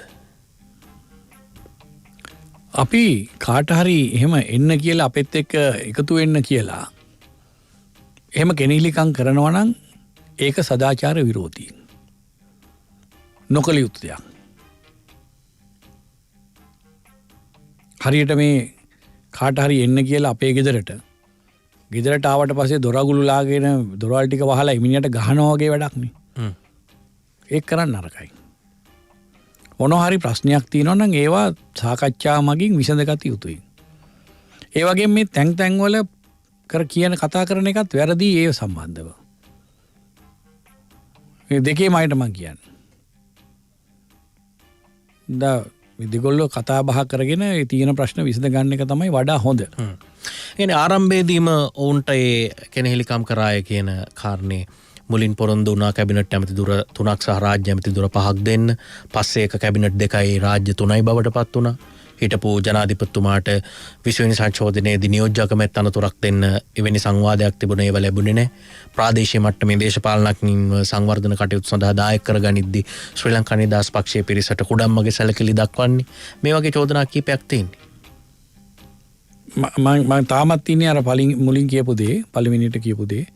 ඒ අයත් එක්ක එකඟතාවයක් තිබුණා නම් ඒ ආකාරයට ඒ එකඟතාවය අනුව කටයුතු කරන්න ඕනේ. දෙවැනි එක තමයි යම්කිසි ප්‍රශ්නයක් ගැටලුවක් තියෙනවා නම් දෙගොල්ලෝ එක මේසයකට වාඩි වෙලා සාකච්ඡා කරලා ඒ ප්‍රශ්නේ විසඳ ගන්න. ගහන්න වඳින මිනිහත් වඳින්න ගහන මිනිහත් දෙගොල්ලම මොඩියෝ කියලා අපි කතාවක් තියෙනවානේ. ඒක දේශපාලනයටත් අදාළයි. මෙතන ඉන්න බැරි නම් එක්කෝ යන්න ඕනේ. අපිට ඒගොල්ලන්ව තියාගන්න ඕන නම් අපි ඒගොල්ලන්ට සලකන්න ඕනේ. ඒක බොහොම සරල සමීකරණයක්. ඉතින් මේ සමීකරණ සංකීර්ණ කරගන්න එකේ තේරුමක් නැහැ. අපි ඔක්කොම දැන් අපි වුණත් ශ්‍රී ලංකා නිදහස් පක්ෂේ. ඒ මතවාදීනේ තාමත් අපේ තියෙන්නේ. ඒකනේ අපි මේ කියන්නේ අපේ ආර්ථික මර්මස්ථාන විකුණන්න එපයි කියලා. ඒකනේ කියන්නේ අපේ ජාතික ආර්ථිකයක් අපේම නිෂ්පාදන වලින් අපි හදමු කියලා. මේකනේ වෙනස එක්සත් ජාතික පක්ෂයේත් අපෙත්. ඉතින් එහෙම ශ්‍රී ලංකා නිදහස් පක්ෂය මතවාදය නම් දැනුත් අපෙත් තියෙන්නේ. මහින්ද රාජපක්ෂ මැතිතුමා මේ අපි ඔක්කොමලා එකට මේ ශ්‍රී ලංකා නිදහස් පක්ෂයේ හිටපු අයනේ. ඒ මතවාදය තමයි අපි අද නියෝජනය කරන්නේ. ඒ මතවාදයෙන් පිට පැනපු නිසා තමයි පහුගිය කාලේ තිවිච්ච ශ්‍රී ලංකා නිදහස් පක්ෂය අවලංගු වෙන තත්ත්වයටම පත් වුණේ. හොඳ අපි උපකල්පනයක් කරමු. එක්සත් ජාතික පක්ෂය වගේ ශ්‍රී ලංකා නිදහස් පක්ෂය තනියම ඉල්ලුවා. ආසන කීයක් විතර ලැබෙයිද?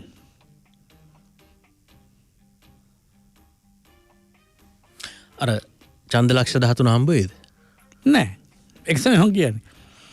එහෙම මේ ඒ වගේ එකක් තමයි දේශපාලනයේ අධි තක්සේරු වල ඉන්න තරකයි.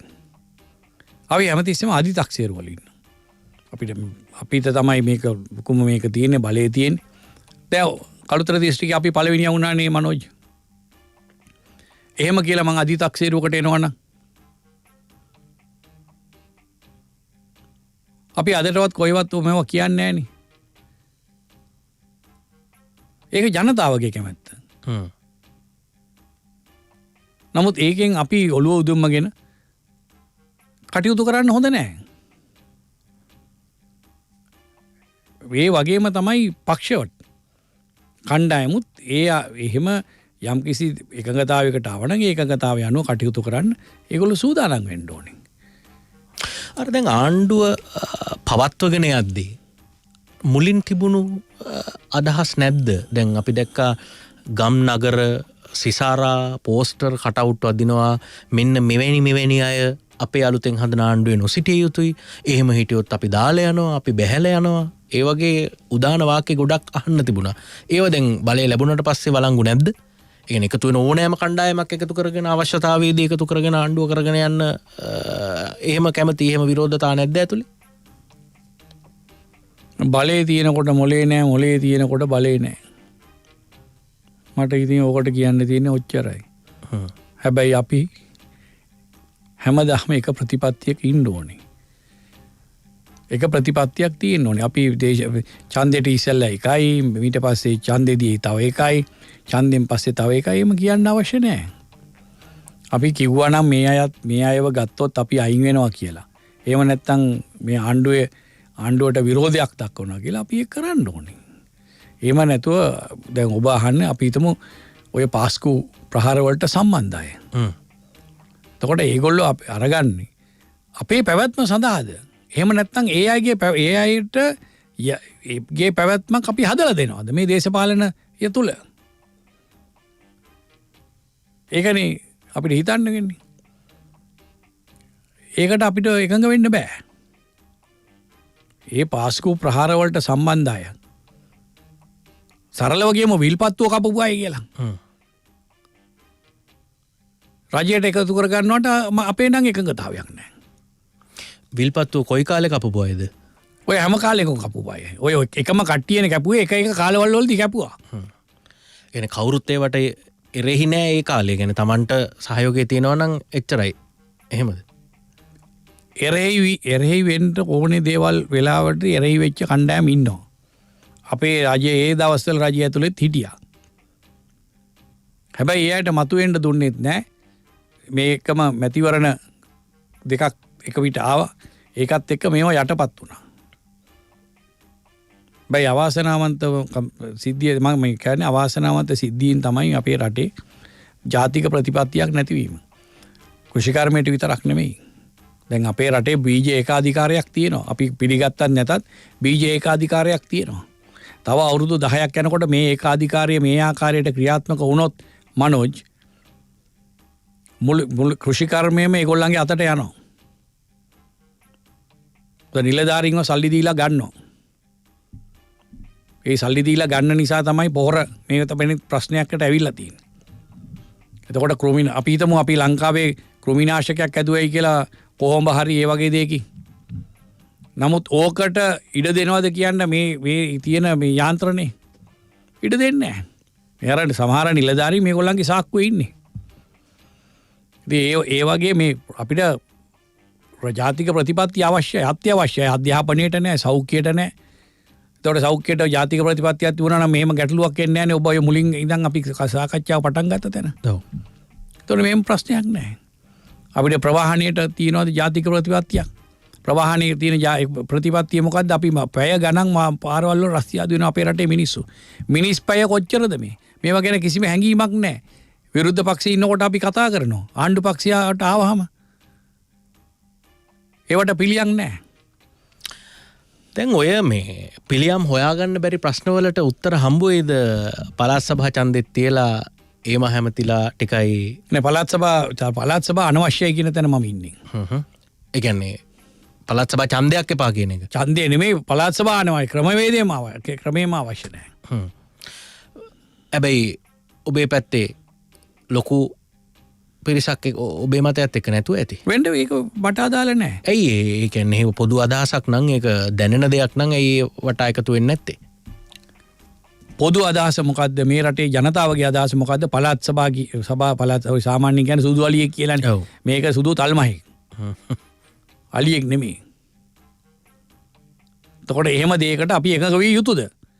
සරලයිනේ බොහොම මේ මනෝජ් මේ රටේ නීතිමය අපි යමක් අපි ඡන්දේ දීලා කාව හරි යම් තැනකට යවන්නේ අපි වෙනුවෙන් කතා කරන්න ඒ වෙනුවෙන් නීති හදන්න. එතකොට පළාත් සභාව කියන්නේ නීති සම්පාදනය කරන්න බැරි තැනක්. නීති සම්පාදනය කරන්න පුළුවන් තැන් දෙකයි තියෙන්නේ රටේ පාර්ලිමේන්තුව සහ පළාත් පාලන ආයතන. දැන් මේ පළාත් සභාව ගත්තෙත් මධ්‍යම ආණ්ඩුවේ තියෙන කොටසක්නේ පළාත් සභාවට දුන්නේ. දීලා මොකද වෙලා තියෙන්නේ? මේකට තර්ක කරනවා සමහර අය. දැන් හැබැයි ඕකට ඕක දැනෙනවත් ඇති. මේ ප්‍රශ්නේ මේ දිනවල දේශපාලනඥයින් අහනවනේ. එතකොට දෙන උත්තරවල තියෙන්නේ මේක එකපාර කරන්න පුළුවන් දෙයක් නෙවෙයි. මේක ඉන්දියාවත් එක්ක සාකච්ඡා කරන්න ඕනේ. ඉන්දියාව තරහ වෙයි.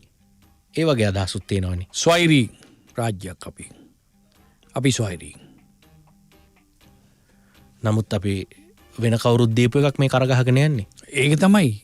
ඒ අපේ ස්වෛරීත්වය අපි පාවලා දුන්නා. ඔය 13 වෙනි සංශෝධනය පිළිබඳව ජාතික ප්‍රශ්නයට විසඳුම් හොයන කාරණය පිළිබඳව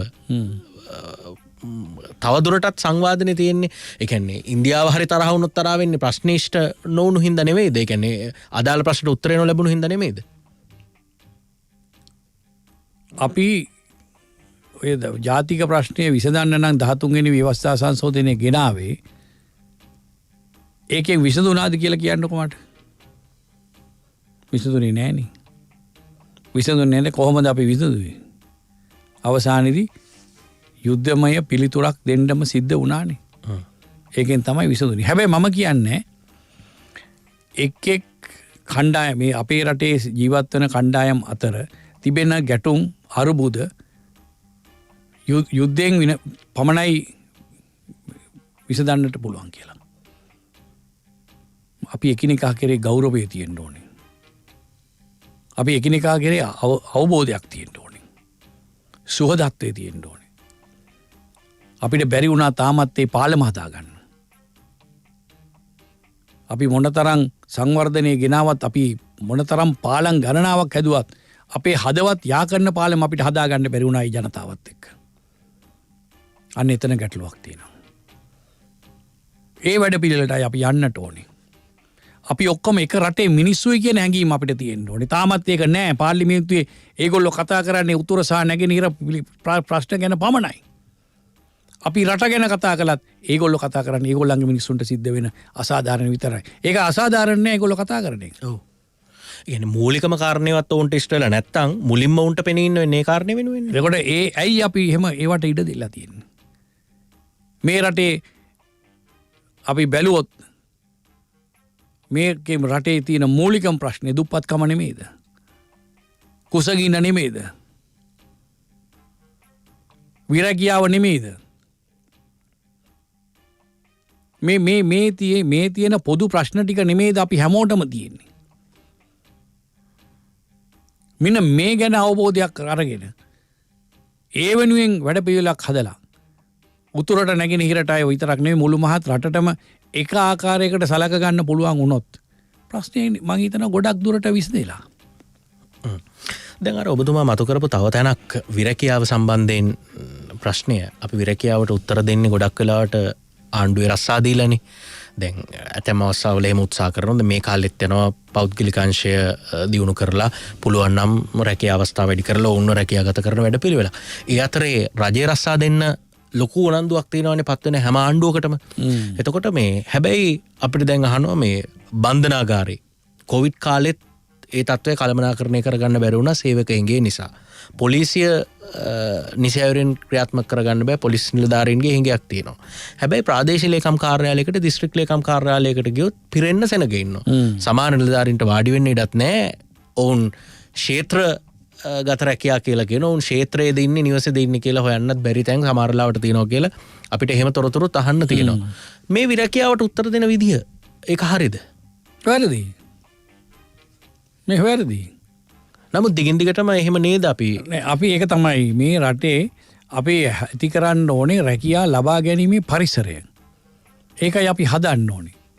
ඒකට රාජ්‍යාංශය පෞද්ගලිකාංශය ඒ වගේම අමතක කරලා දාලා තියෙන සමූපකාරාංශය. මේවා ගැන හිතන්න ඕනේ. ඇයි අපිට බැරි මේවා නැගිටවන්න? බලන්න සම්පකාරය කොයිතරම් කඩාවැටීමකට ලක් වෙලාද. ඇයි අපිට බැරි මේවා නැගිටවන්න? පෞද්ගලික අංශයට ඒ අවශ්‍ය කරන සහයෝගය දීලා ඒවා නැගිටවන්න. රජයට දරන්න බෑ. අද මේ වෙනකොට ලක්ෂ 15ක් රාජ්‍ය සේවකයෝ ඉන්නවා. මේක ප්‍රසාරණය වෙලා උපරිමයට දැන් ගිහිල්ලා ඉවරයි. ඔබ කිව්වා වගේ හැම විෂයයටම ප්‍රාදේශීය ලේකම් කාර්යාලයක නිලධාරියෙක් ඉන්නවා. හැබැයි බැලුවොත් ඒ එතන ප්‍රශ්න. දැන් හැම අපේ රටේ හැම ඔය වගේ ප්‍රාදේශීය ලේකම් කාර්යාල 300 ගාණක් දිනවනේ. ඒ 300 ගාණට ওই නිලධාරීන් ඉන්නවනේ. එහෙමනම් මේ රටේ ප්‍රශ්න විසඳෙන්න එපා. විසඳිච්ච ප්‍රශ්නේ මොකද්ද? විසඳිලා නැහැ. එතකොට ඒකෙන් තේරෙනවා එක්කෝ මේකේ ක්ෂමතාවයේ ලොකු බරපතල අර්බුදයක්. එහෙම නැත්නම් ඵලදායීතාවය ගැන අපි නැවත හිතන්න ඕනේ. එහෙම නැතුව මේක මේ රජයට බන්ධ යනවා කියන එකේ සීමාවක් තියෙනවා. ඒ සීමාවට දැන් අපි ඇවිල්ලා. මෙතනින් අපිට යන්න බෑ. ඉතින් මිනිස්සුන්ගෙත් තියෙන ආකල්පයක් රජයේ රැකියාවක්ම ගන්න ඕනේ. මොකද හේතුව? ප්‍රධාන හේතුව මම හිතන්නේ මනෝජ් විශ්‍රාමයටපක් තියෙනවනේ. නේද? මම හිතන්නේ ඒකින්ද වෙන්න ඇති. මේවා තේරුම් අරගෙන ඇත්තටම මේ කාර්යක්ෂමතාව, ඵලදායීතාව එවැනි දැන් පෞද්ගලික අංශය නම් එහෙම තියෙනවා ඇගීම් ක්‍රම. ඔව් අපේ ඇගීමක් නැහැනේ. අපේ කවදාවත් අපේ කිසිම ඇගීමක් නැහැ. දැන් ඒක නම් මාසයකට සැරයක් මේ තමයි අපේ මාසයේ හොඳම සේවකයා කියලා පින්තූරේ ගහලා ඒව දාලා ඔබ දකින්න ඇති මාස 6න් ආයෙත් පත්තරේ මුල් පිටුවේ මේ මැද පිටුවේ දානවා ලොකුවට. ඔව්. එතකොට අපේ මොනවද කරන්නේ? අපේ මිනිස්සුන්ට මේක මේ ගැටලුව තියෙනවා. අපි ඔය මොනවා කතා කළත් අද මේ කතා මාට්ට පටන් අරන් 9 වෙනකන් අපි කතා කරනවා.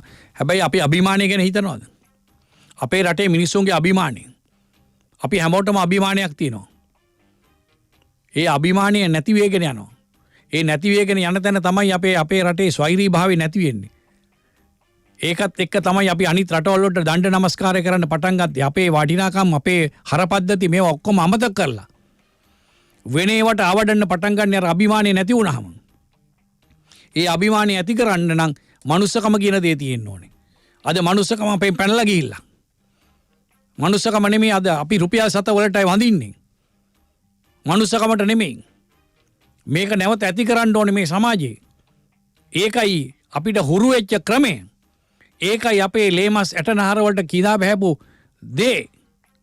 ඉතින් මේක ඇති කරන්න ඕනේ. ඒක ඇති කරන්න තමයි ඒ අභියෝගය අපි බාරගත්තේ මේ අමාත්‍යාංශේ බාර ගන්නකොට. මොකද අපි දන්නවා එකක් අපේ තියෙන ආගමික පරිසරය ඊළඟට සංස්කෘතිය. ඒ සංස්කෘතිය කිව්වහම අපේ උරුමයන් මේ ඔක්කොම එකට එකතු වෙච්ච වැඩපිළිවෙලක් එක්ක තමයි ඔය මනුස්සකම අය අභිමානය කියන දේ හදන්න පුළුවන්. ඒ සඳහා වන වගකීම ඔබතුමාගේ විෂය ඇතුළේ තියෙනවා. ඔබතුමා වෙනුවෙන් කටයුතු කරයි. අර මේ අපි දැක්කා මේ හිතාමතා සහ සංවිධානාත්මකව නැගෙනහිර පුරාවිද්‍යා උරුමයන් විනාශ කරන්න, ඒ සාක්ෂි නැති කරන්න ඇතැම් වෙලාවට ගන්න උත්සාහයන්, ඒවා විදේශ බලපෑම් මත, විදේශ අවශ්‍යතා මත, ඊළාම් අවශ්‍යතා මත කියලා සමහර තැන්වල කියවෙනවා. මම හිතන්නේ මේ සම්බන්ධයෙන් ඔබතුමා නිසි පියවරක් ගනී කියලා අපි විශ්වාස කරනවා. ගන්නවා. අනිවාර්යයෙන්ම ගන්නවා. ඒ මොන බලපෑම් ආවත් ගත යුතු පියවර කළ යුතු දේ කරනවා. ඔව්. කියන්නේ අපි මේක වෙන්නේ එක්ස්ට්‍රාද වයිටද එක්ස්ද හිතවත් වයිද හිතවත් කියනවට වඩා ඒ කියන්නේ තියෙන පැවැත්මක උරුමය කියන්නේ උරුමය ආරක්ෂා කර ගැනීම එක බොහොම වටින දෙයක් නේ. එක්ස්ට්‍රා වයිට වැඩි ආර් තමයි වැදගත්. ආර් කිව්වේ ආර් මොකක්ද අදහස් කරේ පුතා? දැන් ඔබ හිතයි කට්ටෑමක නමක් නෑ. රට. ඔව්.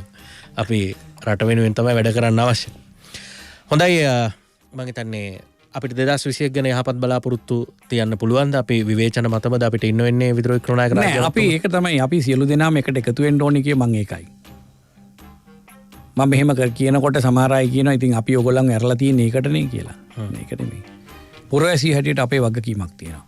අපි යන්න ඕනේ සහභාගීත්වයේ සංවර්ධනයකට නම් අපි සියලු දෙනාම එකට එකතු වෙලා මේ වැඩේ කරන්න. ඒක මේ දේශපාලන පක්ෂ අතර තියෙන එකඟතාවයේ පමණක් නෙමෙයි.